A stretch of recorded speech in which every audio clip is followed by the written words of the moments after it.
আগুন লাগার ঘটনার সর্বশেষ কি তথ্য রয়েছে সচিবালয় থেকে? এই মুহূর্তে সরাসরি আমার সাথে রয়েছেন সহকর্মী হাসিব মাহমুদ শাহ। সকাল থেকে তিনি সেখানে রয়েছেন। হাসিব মাহমুদ শাহ, এরই মধ্যে অনেকগুলো প্রশ্ন এসেছে, নাশকতা কিনা সেটি নিয়েও বিশ্লেষণ হচ্ছে, তদন্ত কমিটি গঠন করা হয়েছে। একটু জানাবেন সর্বশেষ কি তথ্য রয়েছে আপনার কাছে, আর ভেতর থেকে কোনো খবর পাচ্ছেন আলাদা করে?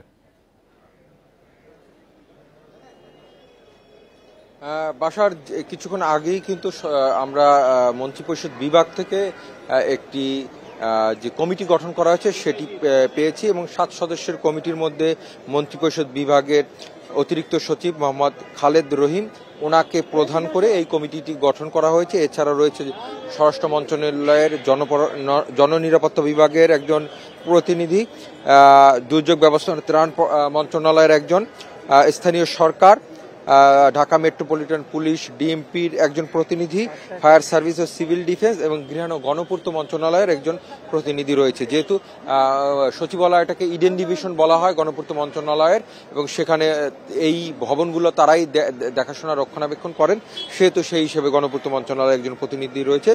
এই 7 সদস্যের কমিটিকে 3টি বিষয়ের উপরে জোর দিতে বলা হয়েছে।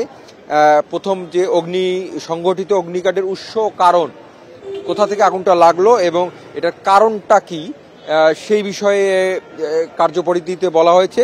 অগ্নি দুর্ঘটনার পেছনে কারো ব্যক্তিগত বা পেশাগত দায়িত্ব আছে কিনা তা উদ্ঘাটনের জন্য বলা হয়েছে, এবং একই সাথে এই দুর্ঘটনা যেন আর ভবিষ্যতে না ঘটে সেক্ষেত্রে তাদের কোনো সুপারিশ রয়েছে কিনা। কমিটি প্রয়োজনে অন্য কাউকে যদি সংশ্লিষ্ট মনে করে তাকে তাদের কমিটিতে প্রয়োজনে নিতে পারবে, এবং 7 কর্মদিবসের মধ্যে এই রিপোর্ট দিতে তাদেরকে বলা হয়েছে। মোহাম্মদ ইমরান হোসেন, সিনিয়র সহকারী সচিব মন্ত্রিপরিষদ বিভাগের, ওনার স্বাক্ষরিত এই চিঠিতে এই কথা বলা হয়েছে। এবং 7 কার্যদিবস যদি আমরা হিসেব করি তাহলে জানুয়ারির 6 তারিখের মধ্যে এই তদন্ত প্রতিবেদন এই কমিটি দিবে বলে আশা করা যাচ্ছে। পরবর্তীতে হয়তোবা তদন্ত কমিটির রিপোর্ট আসবে, নির্দিষ্ট সময়ের মধ্যে প্রকাশ হবে হয়তো। কিন্তু একটি বিষয়, ভেতরে যারা গেছেন কি দেখেছেন, ভেতরে কোথায় কোন মন্ত্রণালয়ের কতটা কি ক্ষতি হলো, সব মিলিয়ে কোনো তথ্য পাচ্ছেন? ভেতর থেকে তো অনেকে বেরিয়েও এসেছেন, উপরে কি দেখে আসলেন তারা?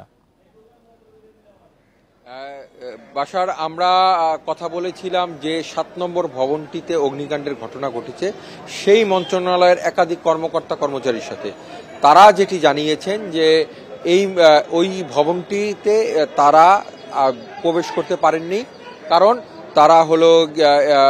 তারা এই ভবনটি আইনশৃঙ্খলা রক্ষার যে বাহিনী সদস্য তারা আসলে সেটিকে ঘিরে রেখেছেন, এবং সেই ঘিরে রাখার ফলে যেটি হয়েছে যে তারা সেই মিনিস্ট্রিতে তারা কিন্তু ঢুকতে পারেননি। কিন্তু দূর থেকে তারা আসলে দেখেছেন যে ভবনটির পাশে প্রচুর গরম রয়েছে, কারণ হলো যে 6 ঘন্টা 7 ঘন্টা ধরে ভবনটি একাধারে জ্বলতে ছিল, সেহেতু প্রচুর গরম রয়েছে। সরাসরি আবার চলে যাব সহকর্মী হাসিব মাহমুদ শাহর কাছে। এই মুহূর্তে তিনি সচিবালয়ে রয়েছেন।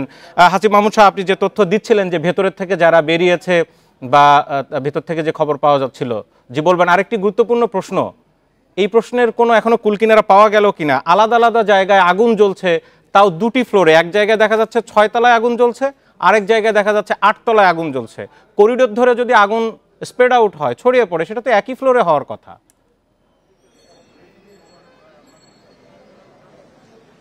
বাসার, আপনার শেষ প্রশ্নটি দিয়ে আমি শুরু করতে চাই যে আমরাও যারা সাধারণ মানুষ তারা কিন্তু এক জায়গায় যদি আগুন ধরে সেটি ধীরে ধীরে পাশের জায়গাগুলোকে ছড়িয়ে পড়ে, কিন্তু এই সচিবালয়ের আগুনটিতে কিন্তু একটু ভিন্নতা দেখা গিয়েছে, এবং সেই ক্ষেত্রেই মানুষের মনে একটা প্রশ্ন জেগেছে যে কিভাবে আসলে এটি সম্ভব হলো। আর একটি বিষয় হলো যে মঙ্গলবার কিন্তু সচিবালয় বন্ধ হওয়ার পর বুধবার দিন কিন্তু বন্ধই ছিল, সরকারি 25শে ডিসেম্বর ক্রিসমাস উপলক্ষে কিন্তু বন্ধই ছিল। সেক্ষেত্রে ওই রাতের বেলা তো ওখানে সচিবালয় কেউই ছিল না, সেক্ষেত্রে কিভাবে আগুনের এই একই জায়গা মানে একই ভবনের মধ্যে 2টি জায়গায় ভিন্ন ভিন্ন ভাবে অগ্নিকাণ্ডের ঘটনা ঘটে, এটি আসলে তদন্ত কমিটি হয়তো বা ভালো বলতে পারবেন।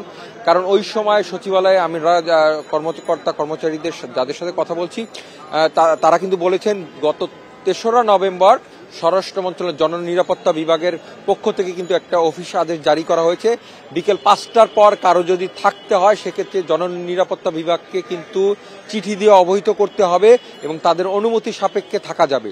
সেক্ষেত্রে মঙ্গলবার অফিস শেষ হওয়ার পর বুধবার মঙ্গলবার রাত, বুধবার সকাল, বুধবার রাত, মানে কারোই থাকার কোনো সম্ভব নয়। সেক্ষেত্রে যদি কেউ থেকে থাকে, আইন শৃঙ্খলা রক্ষা নিয়োজিত যে বাহিনীর সদস্যরা তারা ছিলেন।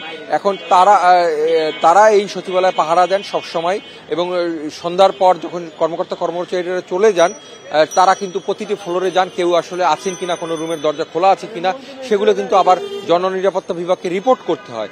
সেক্ষেত্রে এইটি একদমই নিশ্চিত করে বলা যায় যে এই পুরো ভবনটি কিন্তু নিশ্ছিদ্র নিরাপত্তাই ছিল।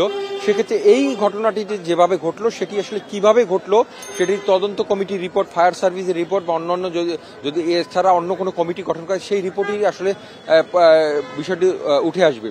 তবে মানুষের মনে যে সন্দেহটি হয়েছে, যেটি 6 তলা এবং 8 তলা ভিন্ন ভিন্নভাবে আগুন একই সময় কিভাবে লাগলো, সেই বিষয়টা কিন্তু আসলে একদমই উড়িয়ে দেওয়া যাচ্ছে না যে কেন। হাসিব বাবু, আরেকটি বিষয়, সেটি হচ্ছে এর আগে ফায়ার সার্ভিসের একজন পরিচালক তিনি আমাদের সাথে ছিলেন, অনেকগুলো প্রশ্ন তিনি উত্থাপন করেছেন, এই বিষয় নিয়ে কথা বলেছেন। একটি বিষয়, সচিবালয়ে তো আপনি দীর্ঘদিন ধরে যাতায়াত করেন, সংবাদ সংগ্রহ করেন, স্বরাষ্ট্র মন্ত্রণালয় যেখানে ফায়ার সার্ভিস যাদের অধীনে, সেখান থেকে বিভিন্ন সময় অগ্নি নিরাপত্তা, অগ্নি ঝুঁকি কমানো নেওয়া নীতিমালা, বিভিন্ন কার্যক্রমের উদ্যোগ নেওয়া হয়। সচিবালয়ের বিল্ডিংগুলোকে অগ্নি ঝুঁকি কমানোর জন্য, অগ্নি নিরাপত্তা বাড়াতে কি করা হয়েছে, কি ছিল সেখানে? বাসার আমরা দীর্ঘদিন যারা গণমাধ্যমের কর্মীরা এখানে আসা যাওয়া করি, আমরা এখন পর্যন্ত কোনো ধরনের এই ধরনের ব্যবস্থাপনা দেখিই নেই। কোনো ধরনের ফায়ার হাইড্রেন্ট, স্মোক ডিটেক্টর বা সরাসরি পানির কোনো রিজার্ভার তৈরি করা হয়েছে অগ্নি নির্বাপনের জন্য, এটি আমাদের চোখে পড়েনি, আমরা কখনো এটি দেখিনি। ফায়ার হাইড্রেন্ট আমি নিশ্চিত করে বলতে পারি সচিবালয়ে একটি ফায়ার হাইড্রেন্ট নেই। স্মোক ডিটেক্টর আমাদের কোনো রুমে কিন্তু চোখে পড়েনি। যে এই যে ভবনটির কথা বলছেন, সেই ভবনে একটি স্মোক ডিটেক্টরও কিন্তু আমরা দেখতে পাইনি। সেক্ষেত্রে অগ্নি ঝুঁকি কমানোর জন্য যে বিষয়টা, সেটি কিন্তু কোনো সরকারের আমলেই সচিবালয়কে, এটি রাষ্ট্রের প্রধান KPI, সেটি কোনো উদ্যোগ কখনোই গ্রহণ করা হয়নি। সেক্ষেত্রে একটি চরম ব্যর্থতা বা উদাসীনতা কিন্তু এখানে একদম স্পষ্ট, যে এখানে মানে এই অগ্নিকাণ্ডের বিষয়ে যে আগাম সতর্কমূলক ব্যবস্থা গ্রহণ করা, সেটি আসলে কখনোই কিন্তু নেওয়া হয়নি, যার ফলে এই ধরনের এত বড় দুর্ঘটনা ঘটেছে। আর আমাদের ভিতরে যারা সহকর্মীরা গিয়েছেন বিভিন্ন মন্ত্রণালয়, তাদের সাথে যে আমাদের কথা হয়েছে, তারা কিন্তু 7 নম্বর ভবনের যারা রয়েছেন, তারা কেউই ওই ভবনে প্রবেশ করতে পারেননি, এবং ওই 2 তলা 3 তলা 4 তলা যে মন্ত্রণালয়গুলো রয়েছে, সেই ভবনের কেউ কিন্তু প্রবেশ করতে পারেননি। কারণ হলো গিয়ে আইনশৃঙ্খলা বাহিনী সেই ভবনটি কিন্তু এখনো কর্ডন করে রেখেছে, এবং ওই ভবনটিতে এখন কোনো বিদ্যুৎ বা পানির সংযোগ এই মুহূর্তে নেই। একই সাথে পাশের যে ভবন, 7 নম্বর ভবন, যেটি প্রধান উপদেষ্টার কার্যালয়ে রয়েছে, সেই ভবনটিও কিন্তু 20 তলা, এই ভবনটিতে কোনো ধরনের বিদ্যুৎ সংযোগ দেওয়া হয়নি, কিন্তু ভবনটি কিন্তু যারা কর্মচারী রয়েছেন, তারা কিন্তু সেই ভবনটিতে গিয়েছেন, কিন্তু সেখানে কাজকর্ম খুবই সামান্য পরিসরে হচ্ছে, কারণ বিদ্যুৎ না থাকার কারণে স্বাভাবিকভাবে কাজ করা যাচ্ছে না।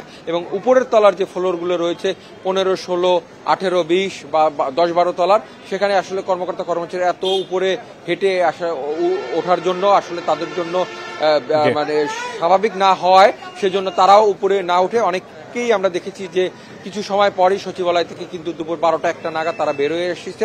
আমরা জানতে চেয়েছি তাদেরকে অফিস ছুটি ঘোষণা করেছি কিনা, তারা বলছেন না, অফিস থেকে কোনো নির্দেশনা দেওয়া হয়নি। দীর্ঘ সময় বাইরে দাঁড়িয়ে থাকতে থাকতে তারা পরবর্তীতে সিদ্ধান্ত নিয়েছেন যে তারা বাসায় ফিরে যাবেন। 7 নম্বর ভবনে অগ্নিকাণ্ডের সূত্রে সচিবালয়ে আসলে কার্যক্রমের ছন্দপতন, একটা হযবরল পরিস্থিতির কথা আপনি বলছিলেন।